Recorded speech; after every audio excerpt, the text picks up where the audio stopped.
think it said maths. Yes. Hi everyone, this is also my first teach meet. My name is Megan and I'm working here at SciTech with the professional learning team. But prior to this, I'm a physics teacher by trade. And although I teach science, there is inherently a lot of maths involved as well. And the students will tell you, well, why are we doing maths in science? That's not related, but anything but. Something that I'm passionate about and that I have used in my classroom is Minecraft, however, the educational edition of Minecraft. It's a really popular video game for those who are unaware. Students of generally from the age of about 8 to about 13, boys and girls are crazy about this video game, and it is extremely popular, and I wanted to tap into that popularity, like Leslie said, to engage my students with the aim that having them engaged in my lessons. The initial project I did was on earth science and the rock cycle, which can be quite dry for some students. I wanted to try and engage them in that topic with Minecraft. However, other teachers have successfully engaged students in maths using this tool. When I surveyed my students, roughly over about 3 classes, roughly about 75% of students have played this game before. So if you're thinking of using it as a tool, it's not as foreign. It might be foreign to you, but it's not as foreign to them as you might think. Now, I'm just going to, you want me to play the video? Yes, please.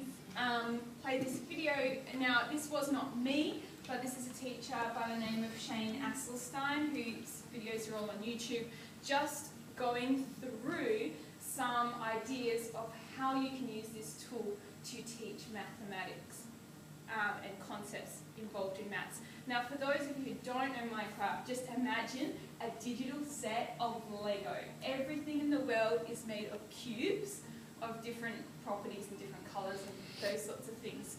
Students and yourself as the teacher in the educational edition can play in the same world, and as the teacher you can control the students.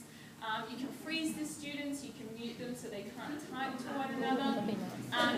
You can give them items that they might require to complete the activity. You can also, like this teacher has done, Shane has these worlds available for download. You can build the world prior to the lesson, or you can just use an already existing world that another teacher has made as well. So there's a few teachers out there who have made these amazing maps that are really creative in the way that they use Minecraft and what's in Minecraft to teach the concepts that they're looking at. Now, most of what Shane has done is graphing, and so you can see here the students are making column graphs. Previously they were doing pictographs with the fish, and again, column graphs. The other thing that you can use Minecraft for is there's a lot of numbers involved in the game. You can get, and this is what I've done in my science lessons, getting students to collect data within the game.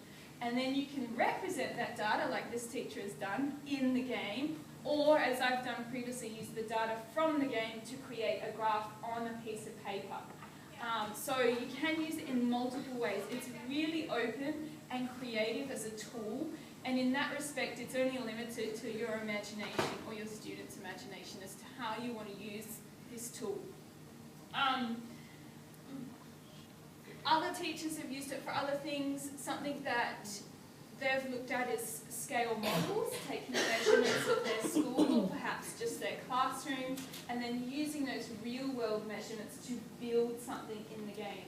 The most successful lessons that I personally have run with Minecraft have involved students building something. Now for me it was a science context, so we were building things like a human body with a digestive system that you could walk through, or a model of a cell. But maths-wise, scale models is really good. One block is roughly a metre. So taking measurements of real world, you can then use them in the game. Other things you could look at is there are X, Y, Z coordinates for every position within the game. So you're now suddenly having your students start thinking 3D rather than 2D piece of paper.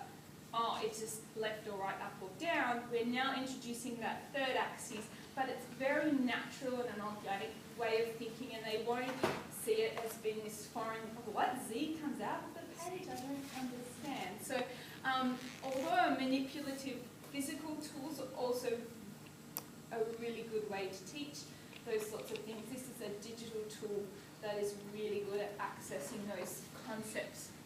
This is an example of what I was talking about. A lot of teachers get their students to build a copy of their school inside of Minecraft, and then they work within the classrooms inside of Minecraft. You might recognise this as the school from The Simpsons. I didn't personally build this one. But like I said, it's really up to you and your imagination as to how you use this. And you can start with a completely flat world that contains nothing to enable your students to then build and create from there. And the students love building. Another thing, in the educational edition, there are number blocks, which is not in the commercial edition that students may have purchased for use at home. And you can use these number blocks however you want. This teacher's using them to get their students to make number sentences that are true. So you could use these in a variety of ways, and so the students can access those blocks and place them down to build. And you would set the task that you want the students to do. Another thing is, now this does cost money. If you want to talk logistics and money, see me afterwards. I don't want to go too much into it. It is an investment that you would have to look at for your school. But if you don't have money, something else you can do is, a lot of students do have this at home. They don't have access to these number blocks, but they can still do a lot of the building and creating at home. Or you can use Minecraft as a context to engage them. Just like you would use movies or TV shows or books, you can use Minecraft as a way to speak their language. Teachers, well, now you can even get Lego sets that are Minecraft based, but teachers are doing things like looking at nets of solids of the characters, because they are very cube shaped, or even looking at pixel art type activities where you're shading in squares, because again, the game is very square based, so you can use that art style to as a basis for activities that you are already doing to engage students who might not otherwise be engaged in a boring worksheet, so jazzing it up a bit and talking, like I said, talking a language that they understand. And you don't have to be an expert at this game to use it, and there is a lot of support online available for people who want to get started or don't know much about it. So if you have any questions about logistics or pricing, come and see me in the break, but hopefully I gave you an idea of what Minecraft is and how you can potentially use it to teach mathematical concepts. Thanks.